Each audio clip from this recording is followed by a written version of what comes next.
The Golden Gals Live is currently on tour and starting their national tour here right in Chicago, here at the Mercury Theater. Ginger Minj, Divine Grace, Gidget Galore, and Mr. and Miss Adrian, thank you so much for your time today. Hey, Yeah, oh my gosh, thanks for having us. Oh, of course, I got to see the show the other day. I loved every part of it, and I cannot wait to go back and see it. Oh, good, you're gonna come again? I am coming again. Ginger, let's go ahead and start with you. Directed the show, you're starring in it as well, too. How did this whole project come about? So actually, it all started 4 years ago on a drunken Taco Tuesday night with Gidget and myself. I had a gap in my schedule, like randomly, that I never have. She had the same one, and we said, you know what? We've always wanted to do the Golden Girls. Let's call some friends and do it. So, of course, we called Divine Grace, who is like the epitome of B. Arthur.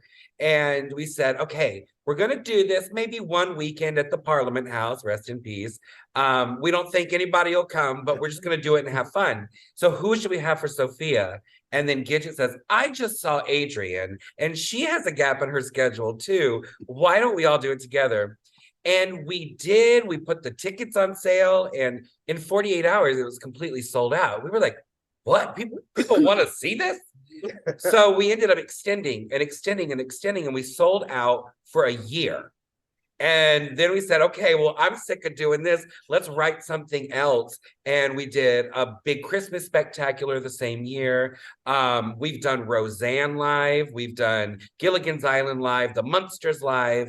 And now this, of course, is our brand new, biggest and best show that we've done so far. Divine, I want to go ahead and ask you because you come out, we see the first scene and everyone sees your outfit and you look amazing, but then you start to talk and the crowd loses it. Thank you. Yeah, it's just a lot of whiskey and gargling gravel and broken glass. No, the trick with B. Arthur, and it's really simple. She had a baritone voice, but she always started very high, and she never knew how to keep her breath, so she got very low and ran out of breath. Ma, you can't be that way because I am running out of oxygen. That's all you got to remember. Gidget, I do warm up going, ma ma ma ma ma ma ma ma ma. Different variations. Gidget, I want to ask you, people have seemed to become so jaded over time, and it feels like a lot of people are more like crass. And you look at a character like Rose, and she just has the most innocent sense about her. Have you maybe changed a little bit of maybe your personality, or kind of seeing a shift as far as like becoming Rose and just saying like, you know what, the world is a wonderful place? I can see you shaking your head. I'm going to answer this. No, she is Rose. I am Rose. I am that naive, and I love everybody to get along, and I love telling stories, and everybody knows that I will tell these stories, and they're about my life. And if they go on too long, I always go, land the plane, dear, land the plane. So I really am Rose of the group, and I connect the most to her for sure. I will say that honestly, all of us are pretty much our characters out of character. People have asked me in the past, how do you get into character for Blanche? I was like, well, I'm not playing Rue McClanahan. I am playing my mother, because my mother was the epitome of Blanche Devereaux. And I think all of us kind of are playing our mothers to some extent. And grandmothers. Adrian, go ahead. You just said a grandmother. Who are you basing this off of? Oh, definitely my grandmother, who is Cuban. So it's similar to Italian in the extreme, definitely the volume. But yeah, I don't know. I think my favorite thing about Sophie is that I think I'm sort of meeting her at the place where she just doesn't apologize for anything. And she has gotten to a point in her life where this is the way it is, and that's how it's going to be, sort of at the detriment of her lovely roommates. But you have to sort of respect that, a person who's not gonna apologize and who's gonna say it how it is. And she's sort of inspired me throughout the years since I was 23 when we started this, playing 81. So it's a big jump. And it's been really wonderful to sort of grow up with her and adopt that. We get to see pieces of some of our favorite episodes, some of the most iconic episodes. I mean, these are episodes I've seen dozens of times, but every time they're on TV, I stop what I'm doing and I was like, I have to watch this. Tell us a little bit about picking which ones you wanted to put in there, and also as far as like changing up the dialogue and adding your own little flavor to it? Was this something that you would scream out at the TV as far as like, you should say this, or I wish you would say that? How did this all come about? So we don't want to be a copycat, obviously. Like, we are different than, you know, the women who have come before us. And we want to kind of put some of that into it. Of course, we want to take some of the drag culture that's so big right now and infuse that as well. So our goal with our company when we started it was to kind of take all of these classic shows that we all grew up with, take our favorite moments, and then kind of filter it through a queer lens. So no matter what show we're doing, whether it's this or Roseanne or Gilligan's or Munsters or any of that, we always start by saying, what's your favorite moment? What's your favorite moment? What's your favorite moment? Then we go on YouTube and we watch every top 10 list, and the ones that make every list, we go, we've got to give the people what they want coming in. And now we've got to create an original story around those moments so that it's something new and fresh as well. And that's how we approach everything. Because obviously, you know, you think of Blanche and all the men, you know, the men that she dates, and that's kind of a running line. But let's talk a little bit about Dorothy, because we've got Gloria, we've got Stanley. I mean, do you make big appearances in this show? Tell us a little bit about, you know, those two people in Dorothy's life. Well, for me, it's been great because we have Jason, the actor we have playing all of these extra parts. I have worked with him before in the Christmas show, and he has replaced a former member of the cast, founding member of the cast, who unfortunately passed away last year.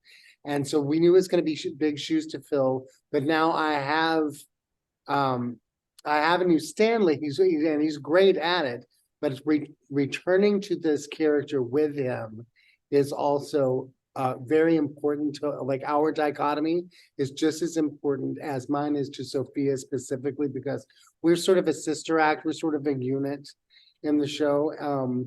But having all of that, it's so funny because she had to write in all of these different reasons to have these episodes line up. And the beauty of it is that the joke has become how it's like Greater Tuna. How is he going to get into this next costume playing, what is it, four parts? You play, well, 5 parts By the end, yeah. by the end, plus 6 if you count the radio announcer. Yeah, it's been interesting.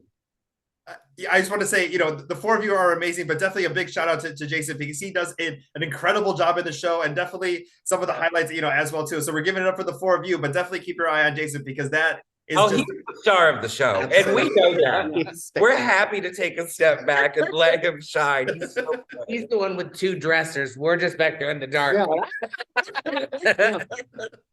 But before we go, I want to ask a couple of questions in character. So maybe we can go through how the characters of, you know, there you go, one moment, Sophia, Blanche, Rose, and Dorothy would respond to this.